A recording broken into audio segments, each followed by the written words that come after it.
so thrilled to be back with you this evening to talk about something that is huge in my life and huge in, I know everyone's life. And that is putting too much pressure on ourselves.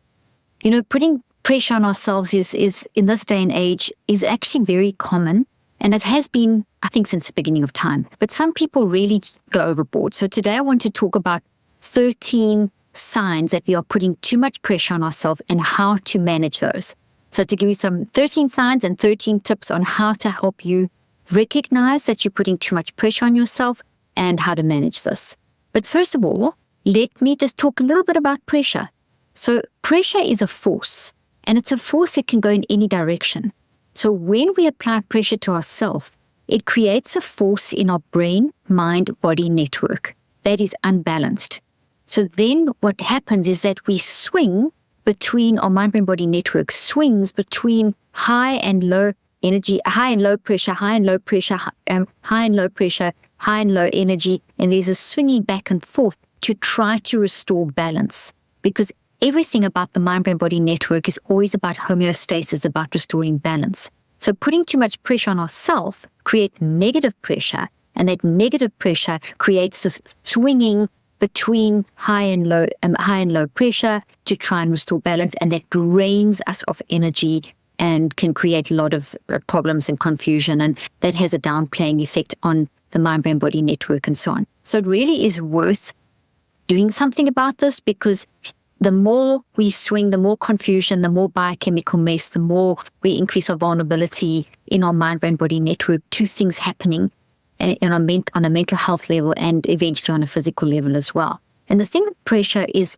it's a bit insidious, because we don't always feel the effects immediately, but it's cumulative over time. And this constant draining of energy and swinging between high and low to restore balance really weighs down the network. So it is something that we should pay attention to, because over time it is very cumulative and can make you feel depressed and anxious and make you feel sick and all kinds of things, affect your heart and all kinds of things. So it really is worth working on. Okay, so let's talk about the 13 steps and then what we can do about them. Okay, so the first sign, or the 13 signs and what can be done about them. So the first sign is, so the way I'm going to do this is I'm going to give you a statement that is a sign, and then I'm going to give you a little how to manage this in terms of identify the statement and the warning signals attached to that statement, and then how can we reconceptualize it. So it's going to be the sign. There's 13 of them. And then I'm going to give you the typical statements that we say when we dive into recognizing or putting pressure on ourselves, and then how to manage that. Okay, how to reconceptualize that. So the first sign is saying things like, I didn't get X done. The focus here is on I didn't get X done instead of looking at what you did do. So the first thing you need to do to manage this sign is identify the kind of statement that you are making that falls in this category of I didn't get X done. So for example, I would used to, and I still have to catch myself not doing this, putting tremendous pressure on myself by setting a goal for the day, wanting to get certain things done during the day, and then at the end of the day, thinking, oh my gosh, I didn't get that done. I didn't get X done. I didn't get this, and listing what I didn't get done. And that immediately made me feel on edge, a little anxious, a little worked up. I could feel my heart beating fast, and I could just feel like my perspective is, am I ever going to finish this work? And I could feel, you can literally feel that sign, the pressure, just I can feel it creating that confusion and that draining energy as it swings. So how can we reconceptualize something like that? How can we reconceptualize this first sign? Change it to this. Instead of saying, I didn't get X done, change it to, I did get X done. Say that first. Say, okay, let me, as you catch yourself, say, oh, I didn't get this done. That's a sign that you're putting too much pressure on yourself. Catch yourself. Find the statement, say it out loud. Oh, I have just said I didn't do this, this, and this. I'm going to stop right here. I'm going to notice how it's making me feel in my emotions, in my body, in how I'm looking at things, maybe in my behaviors. Maybe I'm starting to get snappy or irritable, and I'm going to reconceptualize, and I'm going to rather stop right there, and I'm going to say, instead of I didn't get this done, I'm going to say I did get this done, and list the things that you did do. I managed to read this, I managed to write that, I managed to get this email done, I managed to get that done, and focus on, even if you have to repeat it a few times and drag it out and get specific until you feel yourself calming down. And then you can say, okay, so what I didn't get done, I'll do tomorrow. But look what I did get done. And that just restores that balance. It helps to take that confusion away and restore that balance. Okay. Sign number 2. I have to have it all together. So if you are saying things to yourself like, I have to have it all together, I have to have it all together, identify the statement first of all. Are you saying exactly like that? Or are you saying things like, I need to have it all together because I teach on mental health? So that's an example that I would give in my life. I need to have this all together. I need to have any kind of pressure under control. I teach on mental health, so I need to have my mental health under control all the time. That creates pressure on me because it's not realistic. It makes me feel anxious. It gives me a gut ache. It makes me actually feel like I'm useless, or what are people going to think, or whatever. And so I then need to, so in order to manage that, I need to recognize, oops, I've slipped into another sign. I'm thinking I have to have it all together related to mental health, or I have to have it all together related to parenting, or I have to have it all together related to this relationship, or whatever it may be. Find your statement, say it out loud, recognize it, acknowledge it, so you're not suppressing it. Oh, I just said one of those, I have to have it all together statement. This is my statement. And then identify, just it makes me feel like this, it makes me feel this in my body. So go through the 4 warning signals and then reconceptualize, okay? And here's a reconceptualization that I would do for myself. No one has it all together. Everyone battles with mental health at some point, or who cares what people think? It matters more what I think and what I'm going through. How am I managing myself in this moment? Or something like, it's not authentic to pretend that you've got everything all together when you don't. It's much better to be authentic. When I'm authentic about how I'm going through stuff, I'm going to make deeper connection with people. When you make deeper connection, that's very satisfying. See, I'm saying a bunch of statements to help myself manage that signal. And that as I'm saying them, I am releasing that pressure. I'm restoring that balance. I stop that swing. Because the minute we go into pressure, remember the pressure is going into negative pressure. Negative pressure creates that swinging and confusion, biochemical mess, vulnerability in the network, etc., etc., etc. Okay. So then the third thing is, I must succeed. The third sign, I must succeed. Okay, so that's the third sign, saying things to yourself like, I must succeed. So what's the statement? An example statement could be, I must succeed at getting this message across in this meeting. So like, there's tremendous pressure. I've got to be able to get this message across. Or I must succeed in understanding all the elements of this project. Or I must succeed at being the best parent and solving my child's problem, whatever they're going through. Okay, so in all of these, I must succeed. So that's an I must succeed sign. It's immediately putting pressure. Just those words make me feel pressure. And that's creating tension in the mind-brain-body network. So you're going to identify your signals. Maybe you're frowning, maybe you're looking unfriendly. Maybe your perspective is people will think I'm stupid if I can't get this right. So you acknowledge all of that. Really important. So the first part, just so that I don't confuse you, the first part is the sign. I have to have it all together. What is the specific statement that you're saying? I need to have it all together because I teach on mental health. I must succeed in getting this message across in this meeting. So always catch yourself when you feel that pressure. Say the statement, acknowledge it. Acknowledge what is the I must succeed, or I must have it together, or I didn't get X done. Say that statement. Acknowledge, so saying it out loud with all the detail, acknowledging how it makes you feel, the 4 warning signals, behaviors, perspective, and then reconceptualize. And preferably do it out loud. So I must succeed, reconceptualization could be something like, if your statement was, I must succeed at getting this message across in this meeting, or I must understand all the elements of this project. The reconceptualization would be something like, the reason there is a team is because everyone can do something that I can't do. So there's everyone who can do something that someone else can't do. So that's what the reason for a team. So here I'm reasoning with myself. The reconceptualization is to reason myself through the signal that I'm putting pressure on myself.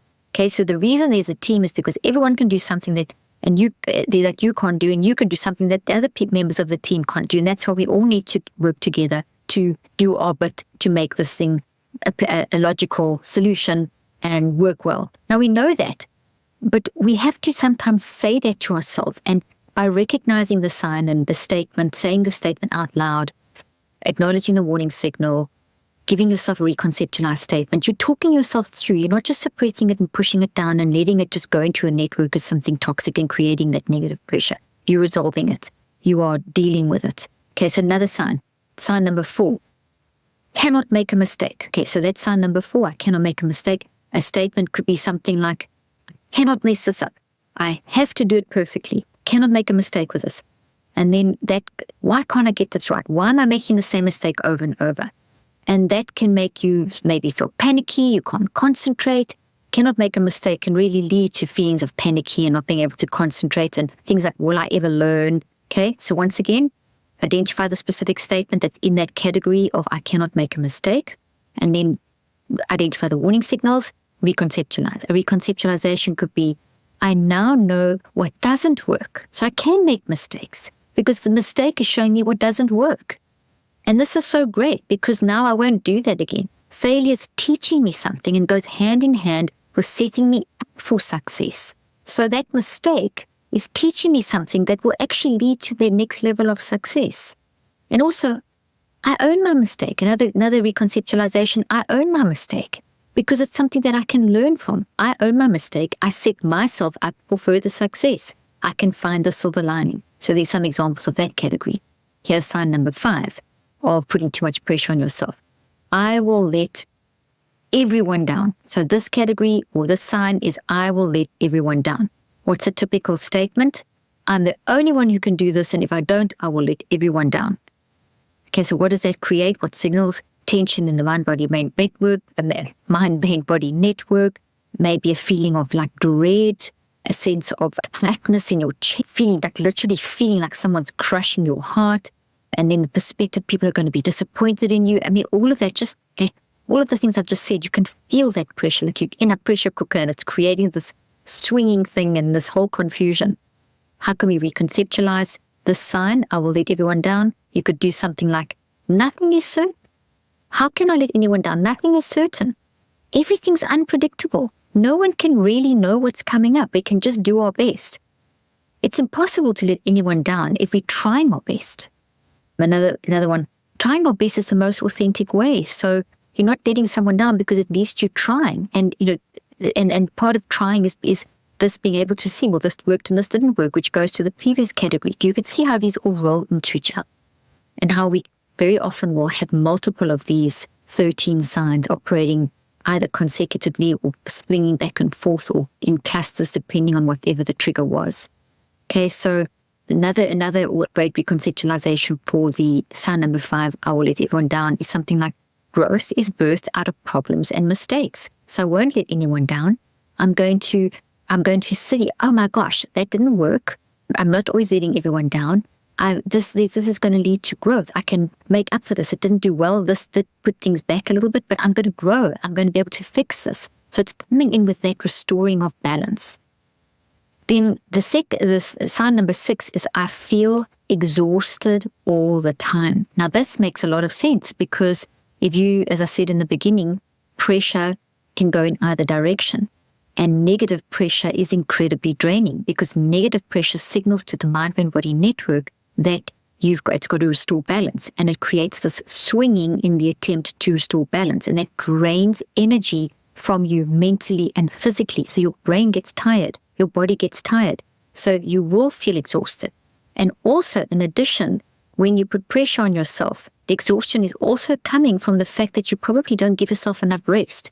So you're working, and then you fall into this exhausted maybe sleep, or you stop out of pure exhaustion, but you don't really stop thinking about, you still feel bad. You still have the 4 warning signals are still whirling around in your head. So you haven't released the pressure valve. It's still building and building and building. And that just is so exhausting.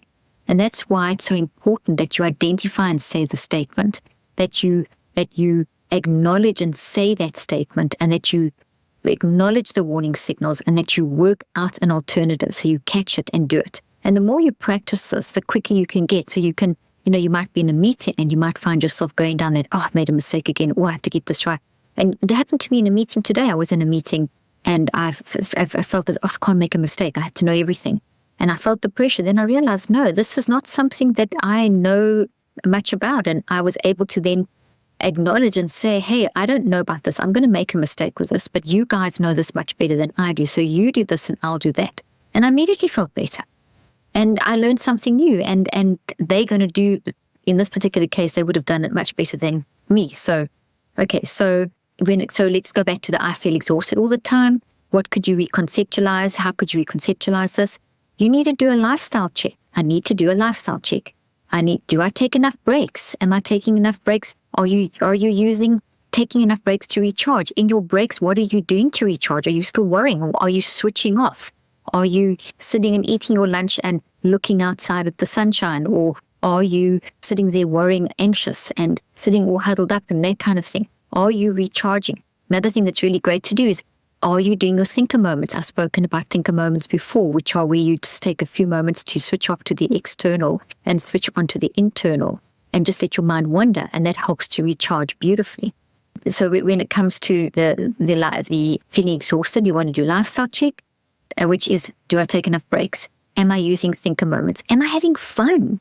Okay, that's another thing. If you're feeling tired, fun is very restorative. So are you having some fun? Are you sitting and pushing through? I'll give you an example in my own life.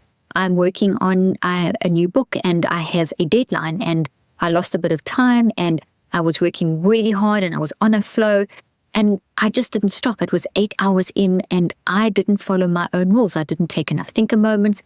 I operated.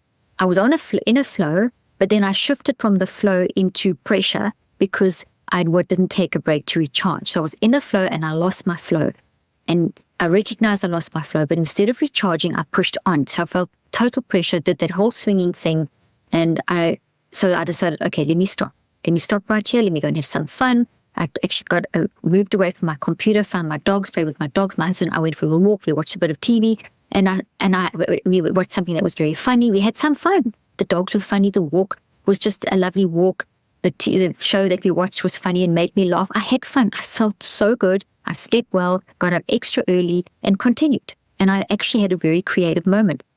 But that was recognizing that I was starting to put pressure on myself, and it helped to have fun. Okay, so there's a reconceptualization of, am I feeling exhausted? And that's when I started feeling exhausted, and then having the fun helped restore my energy.